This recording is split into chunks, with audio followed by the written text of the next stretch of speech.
Live from the Ed McMahon Mass Communications Center at Quinnipiac University, this is QNN, the Quinnipiac News Network. It's Thursday evening and QNN is back with its first show since 2019. I'm Eric Kerr. And I'm Ashley Cotto. Governor Ned Lamont recently announced a series of new fines for people who do not follow proper COVID-19 guidelines mandated by the state.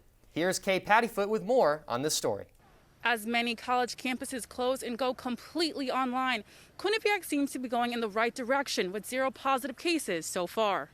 In a statement from Quinnipiac University's John Morgan, the Associate Vice President for Public Relations, he said, quote, while the university doesn't have an official comment on Governor Lamont's executive order, Quinnipiac has required any student, faculty, or staff returning to campus this fall to wear a face covering, end quote. For QNN, I'm Kay Pattyfoot. Thanks, Kay. Throughout the semester, Quinnipiac's Back to Bobcat Nation website keeps students and families up to date with the latest COVID-19 numbers on campus. Today's numbers show 0 reported cases out of 9,241 tests completed. Testing is free and is provided for students at the Burt Kahn Court. There are also targeted weekly testings on random groups of students. To limit the spread of COVID-19, Quinnipiac removed chairs from the Mount Carmel campus cafeteria.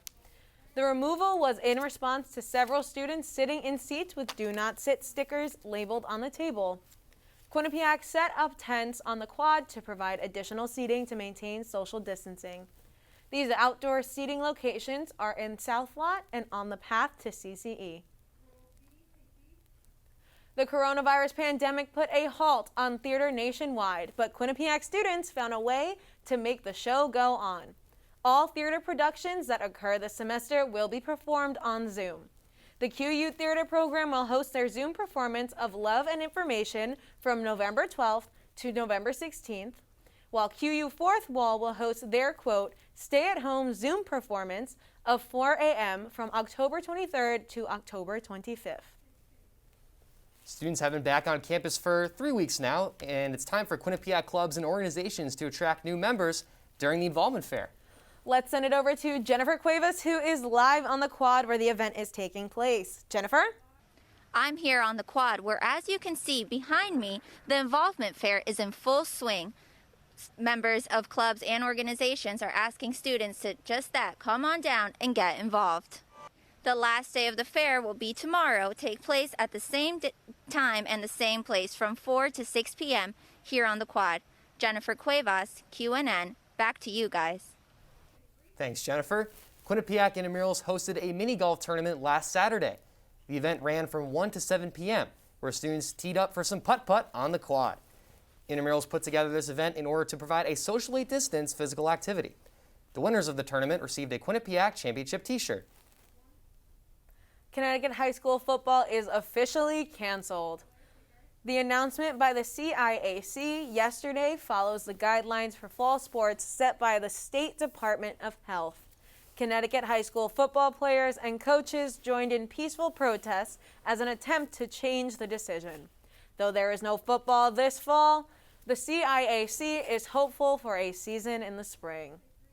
Hamden residents flooded their social media feeds with pictures of well-designed smoothies.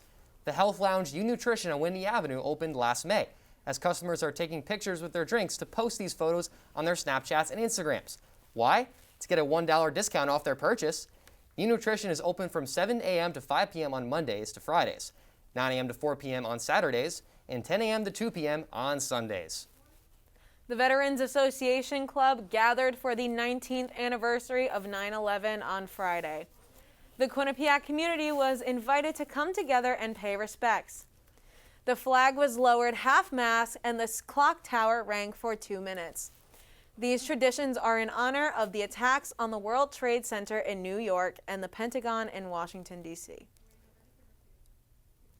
Well, Ashley, elections are coming up in less than 7 weeks, and the news on American politics is growing larger as voting day nears. You are absolutely right, Eric. Here with more national news is Jaylyn Caraballo. Thank you, Ashley. Less than 50 days from the presidential election, Jill Biden and Governor Gretchen Whitmer held an event in Battle Creek, Michigan. This event is described as a listening session with military families. Biden says that they started off to go, by going across America to listen to military families. What did they need and how can they help? She also toured the Kids Food Basket facility in Grand Rapids. Earlier this month, a Trump rally was held in Henderson, Nevada. During this rally, President Trump said he will win the Nevada vote and gain 4 more years in the White House. With the election getting closer, Nevada's vote is becoming extremely important. As it is a swing state, the other swing states are just as important. Nationwide protests were held on Saturday amid the United States Postal Service controversy. Members of the U.S. House of Representatives voted to pass legislation to give $25 billion to the USPS and ban operational changes. One protester used a microphone to say, quote, "We see you, we are here for you, and we are fighting for you. Many are afraid mail slowdowns will affect delivery of mail-in ballots." During a press conference earlier this month, House Speaker Nancy Pelosi addressed the worst wildfire season to date. These fires are destroying her home state of California. There are many reports of ash blanketing the Bay Area and beyond. Pelosi says that over 2 million acres are burning and possibly 3 million homes are currently evacuated. So devastating. Ashley and Erica can't even imagine. I know things have been really crazy over there. I actually have some friends who live in the Bay Area, and they were told, I think about a month ago, to start evacuating their things. They haven't had to just yet, but they're going to start, and it's been really, really rough, so we hope for the best. Yeah, geez. I hope they're doing okay. Yeah. Coming on QNN, Roberto Casillas gives us the latest health updates. Plus, we have an in-studio interview with the Hamden Braves baseball president. Stay tuned. Welcome back to QNN. As COVID-19 has postponed fall sports for Quinnipiac and its athletic programs, club sports are still unsure of what this means for their practices and games. To give more information, Stephen Pappas is sitting down with Hamden Braves president Brendan Cavaco. Steve? Yeah, Brendan, thanks for coming on. I know it's a weird time to be not only an unaffiliated sport, but just a sport in general through these tough times. So thanks for coming on. Yeah, it's a pleasure. Thank you for having me. So this is the first question. As a non-affiliated program, how were you able to kind of keep the team up and running through all this without the school's monetary help and just the school's help in general? Yeah, so I started the club baseball team my freshman year, and I was very fortunate that we had a strong collective pool of players and students that were really interested on getting the club baseball team started, and the support of the team, and then just really spreading out the word got everyone really excited about the team. So the fact that we have a really strong collective pool of guys who are here to play, compete, and have fun, it's really important. And then also, as an unaffiliated team, we provide our own funds, so everything's self-funded. No money comes through the university, so it's all out of pocket. But everyone is so dedicated to the team that no matter what the cost is, as long as they get to compete, have fun, and play baseball, that's what they're going to do. So we know that the affiliated teams, are not allowed to play this fall season. As an unaffiliated team, what are your plans for the team this upcoming semester? Yeah, it's a great question. So it's going to be determined right now. We're all in a unprecedented time where everything's so new with the coronavirus, and I think the main priority right now is making sure that my team and I are safe, and also making sure the Quinnipiac community is also safe. So with our e-board and everything, we're going to figure out what's going to be the best decision for our team. So talking about being safe, how do you plan on handling that COVID outbreak with the team and keeping everybody safe? Yeah, so in a situation where we do play, we want to make sure that in a dugout, everyone is properly socially distant, 6 feet apart. Everyone's wearing masks, everyone's using their own gear, helmets, gloves, and the real priority is just making sure everyone's safe, and we're doing all the right things, because it's not just about us, we're really impacting the Quinnipiac community, so we want to make sure we're making the best decision as possible. So you started this team freshman year, now in your senior year. What are your plans for the team going forward after you graduate from Quinnipiac? Yeah, this has been a great ride with the club sport, with the Hamden Braves, and I'm really proud of what the team turned out to be. We've made so much progress. My sophomore year, we joined our first league. We won the championship our first league, and we have a great group of guys that are going to take over the team and be really successful. So our main goal is to be part of the Quinnipiac community. We want to be an affiliated team, and we want to represent the school the right way. Should be interesting whether or not we see the Braves on the field today. Back to you guys at the desk. Thanks, Steve. We hope the best for the Hamden Braves, and we are so glad that they're being safe and having fun. Oh, for sure. Hope the best for them. Flu season is right around the corner, and if that wasn't already hard enough, reports of bad air quality are stacking up too. Ugh, not good at all. Roberto Casillas-Chavez has more in this week's health news. Roberto? You're right, Eric. It's not good, but thank you guys so much. The CDC saw football came back last week and decided to release its own playbook, detailing its coronavirus vaccine distribution strategy. The vaccine will be available 24 hours after it gets the green light from the Trump administration and will be free for those that get it. The majority of the people getting the vaccine will most likely have to come back for a second dose, either 21 or 26 days after the first one. There will be a logistical challenge of trying to avoid long lines or congregations while still trying to get the vaccine to 330 million Americans. Last week, UK-based pharmaceutical AstraZeneca suspended its COVID-19 vaccine trials after one of the people that volunteered to take the shot got sick. The CEO of the company assured everyone that the setback will not majorly affect the ongoing trial process. They are still confident that they are on track to finding a vaccine. If you thought things couldn't get any worse, flu season is right around the corner. Infectious disease experts are saying that the flu season, combined with the ongoing pandemic, could very easily overwhelm the health system. Because both viruses share a lot of the same systems, there may not be enough tests that allow health workers to detect which is which. Making sure you get your flu shot is necessary now more than ever. Although it may not seem like it, not everything is about coronavirus. Out in the West Coast, the smoke and ash created by all of the wildfires in the area has severely damaged the air quality in a variety of states. People have reported pain in their lungs from stepping out for a walk in Lake Tahoe.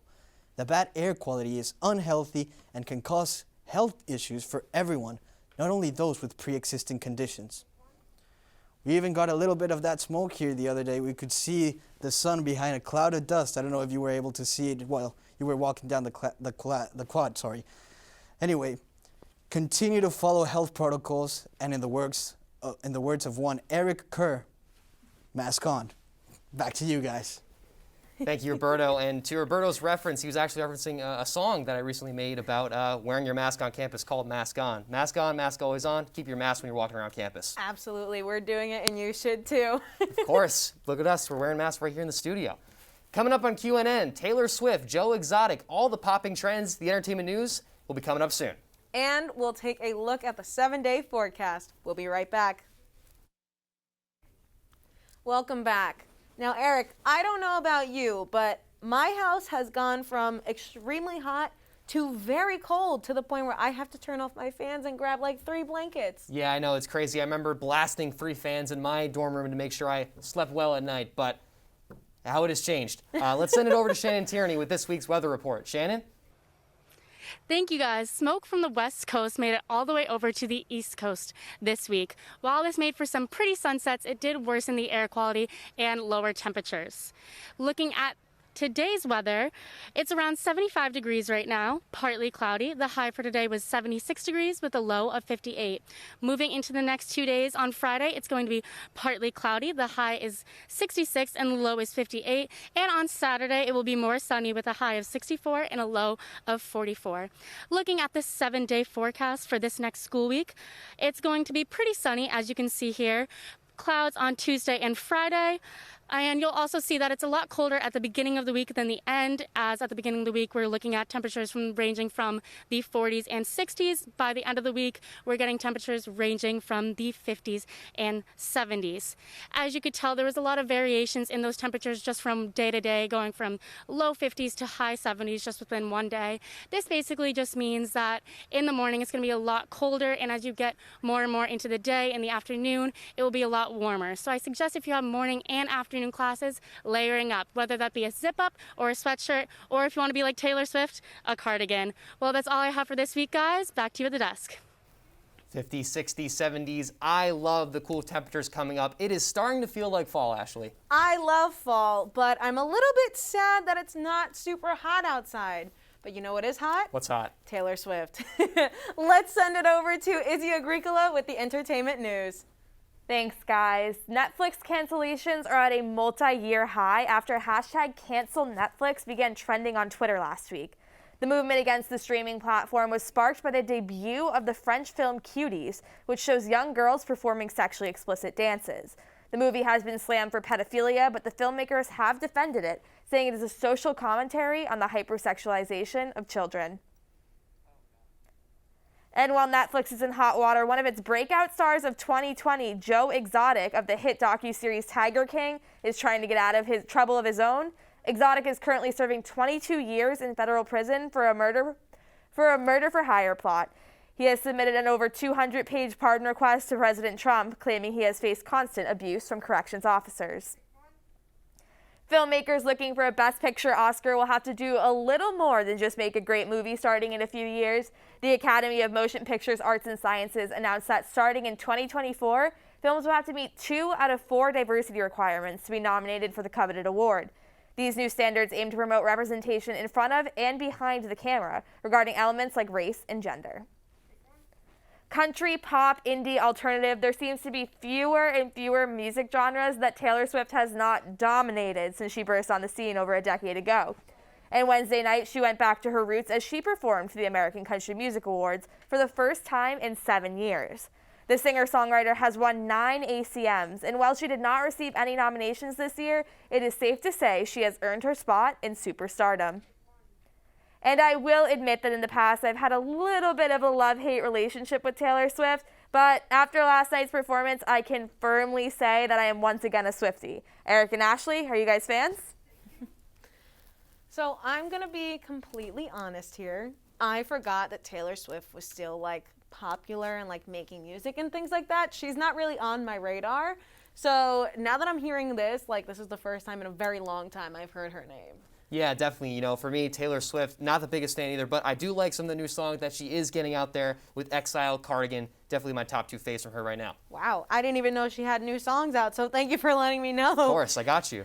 Thank you, Izzy. So when we come back, football has begun, and the NCAA are making plans for college football and basketball to return. Plus, there is news on dogs competing against each other for Olympic medals. More to come on QNN. And we are back on QNN. Now, Ashley, as you may know, I am a huge sports guy. So happy to see football back last Sunday. I was watching it all day. I didn't even know football was back. The only sport that I truly follow has been soccer, and I haven't heard much about it, unfortunately. But Emma Way has our sports report this week, so let's get to her now. Emma? Thanks, guys. Quinnipiac sports are practicing. After having 6 months off due to COVID, some Quinnipiac teams are back practicing, including field hockey. Quinnipiac fall sports protocol is that each team only practice for 8 hours a week. Half of that be strength and conditioning, while the other half is on-field play. Even though their fall season is canceled, head coach Becca Main is using this time to prepare for a spring season. The NFL is also back. The NFL has safely started their 2020 fall season. In Week 1, the Super Bowl champs took on Houston, allowing up to 17,000 spectators in a stadium that holds 76,000. Masks are required, and there are no cheerleaders or mascots allowed on the field. Unlike the NBA and the use of the bubble, the NFL thinks their COVID protocols are safe enough. The NCAA is finally making moves. The Big Ten will kick off its football season the weekend of October 25th after the league voted to resume competition. Each team will attempt to play 8 games in 8 weeks. The Big Ten championship game will be played on December 19th. Big Ten Commissioner Kevin Warner said said testing will be done every day in order to stay safe. NCAA Division I basketball has a start date. The Division I Council said Wednesday that men's and women's college basketball seasons can start November 25th. That date is only a guideline for the start date. Conferences and individual schools will make adjustments to fit the framework of the Division I Council's plan for the season. The NCAA is still planning for the NCAA tournament to proceed as scheduled, with 68 teams and 14 sites in March and April. I'm so glad the NCAA is finally making some decisions. Ashley and Eric, are you guys excited for some college sports? Oh, super excited. I cannot wait to see college football again. Alabama, Michigan, all the big teams are going to be playing, so very exciting to watch. I feel like I've never kept up with college sports, but I am in college, so I feel like I should probably start and then just keep going afterwards. It's not too late to start now. This is very true. But while most sports may be canceled because of COVID-19, that hasn't stopped the puppies from competing for the gold. It's truly inspirational, some of the work they've been doing. You see them running out here. Look at running them. around, jumping in the pool. They have the best haircuts ever. They're jumping in the pool. They're getting all wet and getting great scores. Yeah, I think these dogs might be even more athletic than we are both. I know. Look at them. They're jumping over the hurdles. I couldn't even do it. I don't even jump to get things on the top shelf sometimes. Yeah, and the best part is they're winning medals for it. And they deserve every medal and a treat. Very true. Cannot count that out for sure. Well, thanks for joining us for QNN this week. I'm Eric Kerr. And I'm Ashley Cotto. We'll be back next week with more news from around Quinnipiac, Hamden, and New Haven.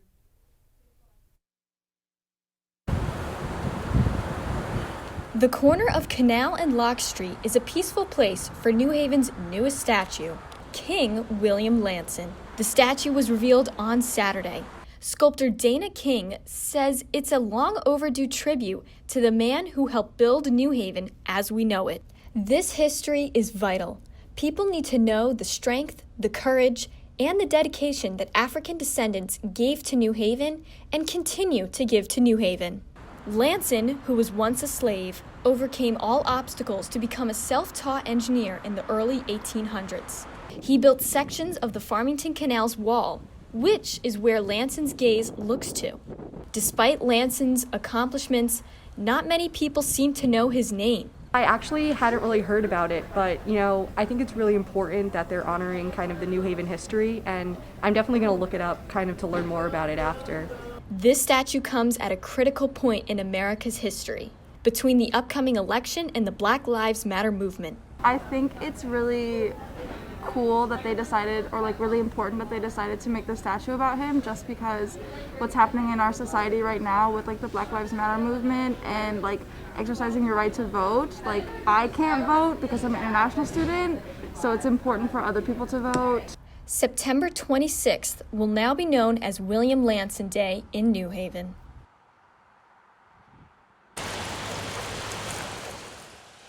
Millions of Americans have already voted, and many of those votes include college students. The young vote is becoming more powerful, and I think the young vote just really represents students and young people wanting to be educated. Younger generations aren't the most reliable when it comes to voting.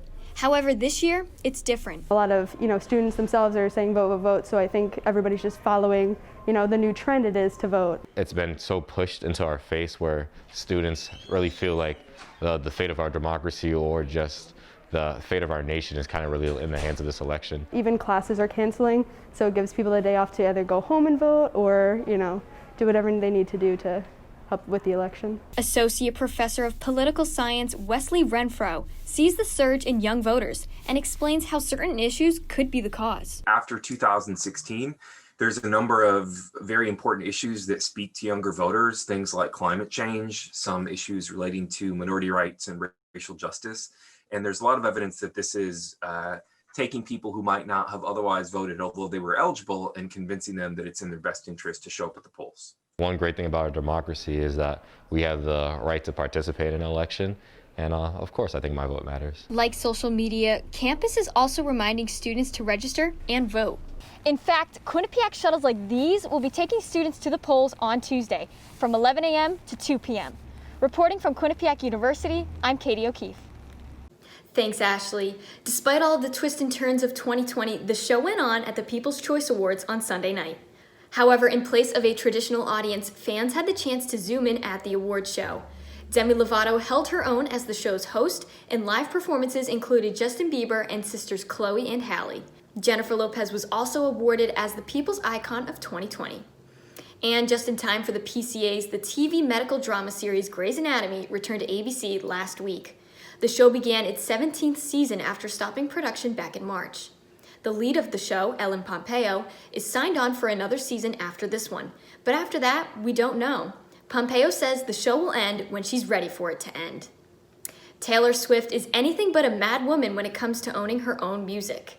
On Monday, Scooter Braun sold the original rights of Swift's first 6 albums for over $300 million. Braun first bought the singer's music in June of 2019 during a company acquisition. However, as of November 1st, Swift is legally allowed to re-record her earlier music, and she's doing just that. The most famous Christmas tree came into town in the most 2020 way possible. On Saturday, the Rockefeller Center Christmas tree was brought to Manhattan, and an owl was found inside the tree and during a 200-mile trip. Some also say the tree lacks fullness, as you can see here, but others expect the evergreen to pop out in the coming days. The tree will be lit on December 2nd with, of course, no crowd, but it will be something to look forward to. Ashley, back to you.